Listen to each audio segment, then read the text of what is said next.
ఒక hair style మంచిగా finishing రావాలంటే మోస్ట్ ఇంపార్టెంట్ స్ప్రేస్ అండి. మీరు వాడే ప్రతి ఒక్క స్ప్రే కూడా మీ హెయిర్ స్టైల్ కి మంచి ఫినిషింగ్ షైన్ ఇస్తుంది. మరి ఈ మూస్ ఎందుకు వాడతారు? ఈ హోల్డింగ్ స్ప్రే ఎందుకు వాడతారు? ఈ ఎక్స్ట్రా హోల్డ్ ఎందుకు వాడతారు? మరి ఈ షైనింగ్ స్ప్రే ఎందుకు వాడతారు? సిరము అవునండి, ఇన్ని ప్రోడక్ట్స్ డిఫరెంట్ హెయిర్ లెంత్ బట్టి ఉంటాయి, హెయిర్ వాల్యూమ్ బట్టి ఉంటాయి, హెయిర్ కర్లీగా ఉందా స్ట్రైట్గా ఉందా దాన్ని బట్టి ఉంటుంది. ప్రతి ఒక్క స్ప్రే డిఫరెంట్ అండి. అన్ని స్ప్రేస్ కూడా ఏ వాటికి అది డిఫరెంట్ అనమాట. ఈ మూస్ అనేది మీకు హెయిర్ లో ఉన్న ఫిజినెస్ తగ్గిస్తుంది, దట్టు ఫినిషింగ్ బాగా ఇస్తుంది.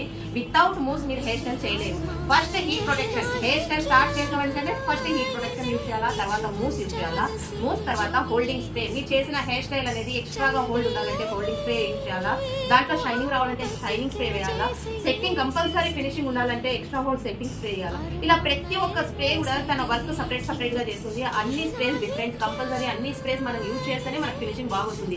మరి ఇంకొక డౌట్ ఉంది, ఇన్ని స్ప్రేస్ వాడితే మా హెయిర్ పాడవుతుంది. పాడవ్వదండి, ఎందుకంటే మేము పాడవ్వకుండానే ప్రొటెక్షన్ వేస్తాము. ఫస్ట్ ప్రొటెక్షన్ వేసిన తర్వాతే మేము నెక్స్ట్ ప్రాసెస్ అనేది స్టార్ట్ చేస్తాం. మరి ఈ సిరమ్స్ ఎందుకు వాడతారు అనుకుంటున్నారా? సిరమ్స్ కూడా one of the best protection to hair అండి. మేము సిరమ్స్ వేసిన తర్వాతే మేము హెయిర్ స్టైల్ స్టార్ట్ చేస్తాం అనమాట. సిరమ్స్ వల్ల షైన్ వస్తుంది, స్మూత్ వస్తుంది, హెయిర్ అనేది ప్రొటెక్టెడ్ గా ఉంటుంది, మీకు ఎటువంటి డ్యామేజెస్ ఉండవు. కాబట్టి ప్రతి ఒక్క స్ప్రే కూడా మోస్ట్ ఇంపార్టెంట్. మీకు ఇలాంటి మరిన్ని వీడియోస్ కావాలంటే ఖచ్చితంగా మీరు లైక్ అండ్ షేర్ చేయాలండి. అంతేకాదు మా యూట్యూబ్ ఛానల్ కూడా సబ్స్క్రైబ్ చేసుకోవాలా. మీకు ఏ ప్రోడక్ట్ గురించి తెలుసుకోవాలో ఖచ్చితంగా కామెంట్ చేయండి. మేము ఆ ప్రోడక్ట్ గురించి డీప్ గా ఎక్స్ప్లెయిన్ చేయడానికి ట్రై చేస్తాం.